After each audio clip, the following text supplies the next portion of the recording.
Esta é a oitava palestra da série de palestras sobre a preparação psicológica dos pais. O tema de hoje é a importância da educação humana.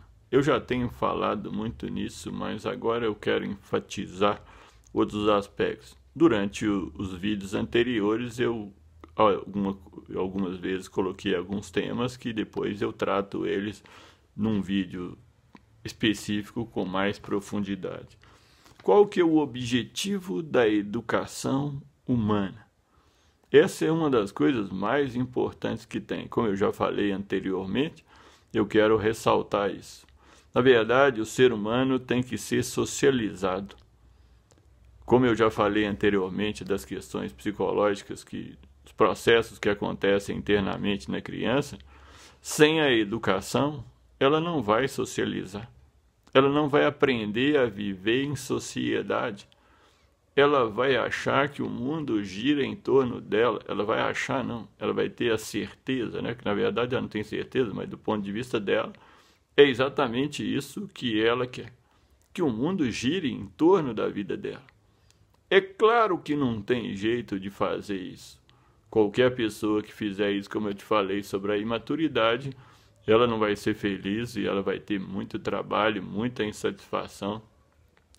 Mesmo que você seja riquíssimo e possa bancá-la tudo que ela quiser, ela ainda vai ser insatisfeita depois de ter tudo. Aí você vai imaginar que você progrediu a partir de uma história de vida mais difícil na vida dos seus pais e se tornou um cara milionário pelo seu trabalho, porque você achou alguma coisa, que você se tornou um empresário milionário que saiu de uma condição financeira muito difícil e venceu na vida.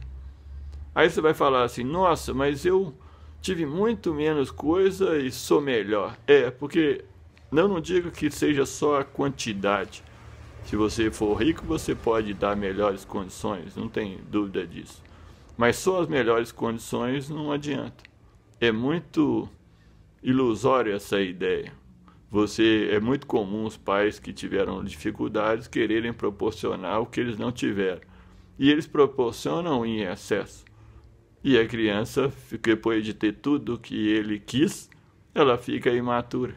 Porque ela tem tudo o que ela quis, com uma liberdade muito grande, para não ter as dificuldades que eu tive, para não apanhar como eu apanhei dos meus pais de uma forma mais rude naquela ocasião. Nas gerações anteriores, os pais eram assim. Como tudo é um desenvolvimento ao longo do tempo, hoje não se pode bater numa criança, nem é a forma adequada de educar uma criança, não tenha dúvida disso. Mas você vai falar, poxa, eu sofri demais e dei ele condições. Ele não amadureceu. Você amadureceu a duras penas. Ele não amadureceu.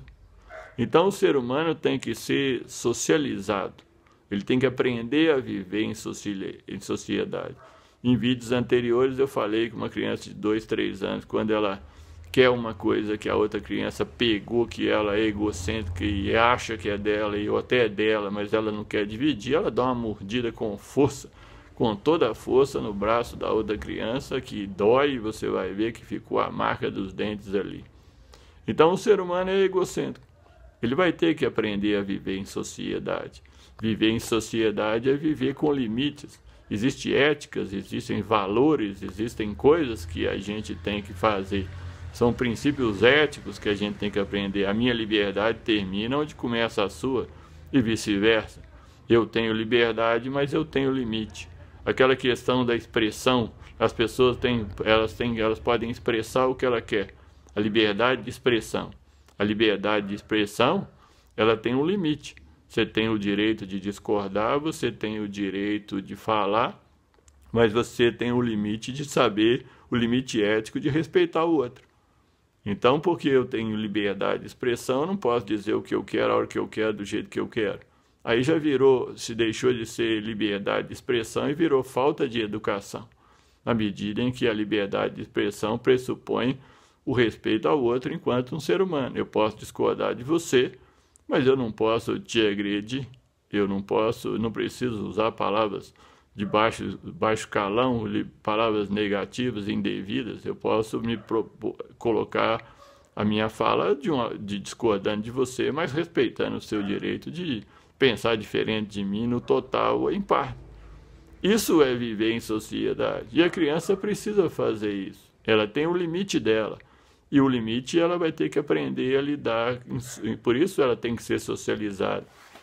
Muitas vezes os pais dão muita liberdade dentro de casa, mas quando chega na escola, que é o primeiro ambiente social de maior alcance, você vê o nível da imaturidade que a criança tem. A criança ficou imatura exatamente porque deram liberdade muito grande para ela, né? Tem uma ocasião que eu trabalhava numa escola, e eu trabalhava na secretaria da escola, e chegou uma mãe com uma criança. A mãe tinha um banco de cimento, e ela subiu naquele banco e sentou em cima do balcão. A mãe virou para a criança e falou, aí a fala dela, desce daí. Essa é só a primeira fase. Quando ela falou essa frase, eu falei assim, não, essa vai colocar o menino, educar o menino. O problema foi a justificativa que ela deu. Ela disse, desce daí porque aqui não é lá em casa. Ou seja, na casa dela, a criança pode subir no balcão, na mesa, em qualquer lugar. Na casa dela pode. Na verdade, a educação vem do berço e vem de dentro de casa. Se você aprende dentro de casa para fazer fora.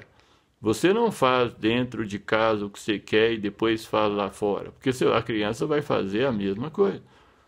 Então, o limite vem de dentro de casa.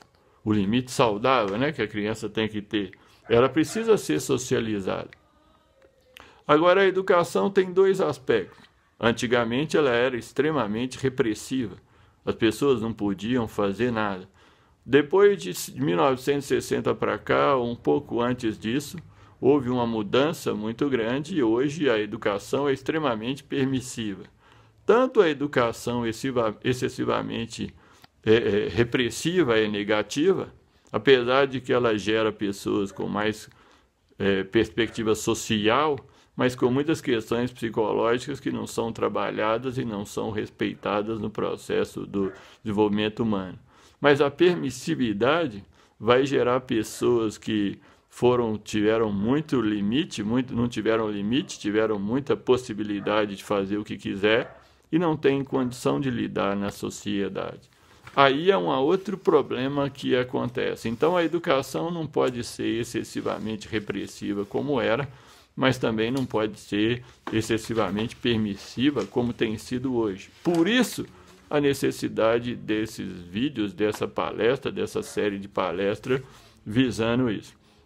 Agora tem uma coisa interessante que eu vou chamar de as atitudes educacionais básicas, são o desafio saudável e não saudável, o limite saudável e não saudável e a cobrança positiva e negativa. Até limite tem porque muitas vezes as pessoas ouvem uma palestra dessa, por isso que muitas vezes alguns vídeos são mais longos do que as pessoas gostam de ouvir de forma geral, porque é necessário uma explicação maior. Tem que fazer desafios, mas desafios que você proporcionais da capacidade da pessoa e acreditando que ela dá conta. Porque se você colocar desafios grandes, esses filhos não vão fazer e vão se sentir pior. A cobrança, existe uma cobrança positiva, saudável, mas sempre que você quer cobrar com o objetivo de ajudar, aí entra aquela questão da disciplina e do amor. O desafio saudável, o limite saudável e a cobrança saudável são saudáveis porque existe amor e existe o objetivo daquela criança ir crescendo até que ela desenvolva e você está ajudando a desafiá-la, mas um desafio que ela pode cumprir e que proporcionalmente ela vai ficar mais segura. Tudo que não é saudável é quando você quer desafiá-la para deixá-la com a sensação de que ela é incompetente, que você ganha dela e é uma questão que não tem afeto, mas tem uma competição entre pais e filhos, no sentido de quererem diminuir o filho para se sentirem melhor. Isso muitas vezes é consciente ou inconscientemente. Então é isso que nós temos que pensar. A importância da educação, mas uma educação positiva E positiva não é fazer tudo que a criança quer, é no sentido de levá-la a progredir, é progressiva, não é um negócio que a criança vai aprender de uma vez, como você não aprendeu, aí você vai falar assim, mas meus pais bateram muito em mim, foram muito duros. Ó, claro que aí tem excessos. Eu não falei em excesso de dureza, eu gosto da firmeza. A firmeza é uma atitude com afeto. A dureza é uma atitude sem afeto. Dura, você não tem afeto. Por isso é a diferença da firmeza. Seja firme com seus filhos, mas a firmeza inclui o amor, proporcional à condição que eles dão conta de fazer, e é progressiva. A dureza não tem o afeto, ela só tem o fato de querer dominar o outro de uma forma negativa. Pense nessas coisas.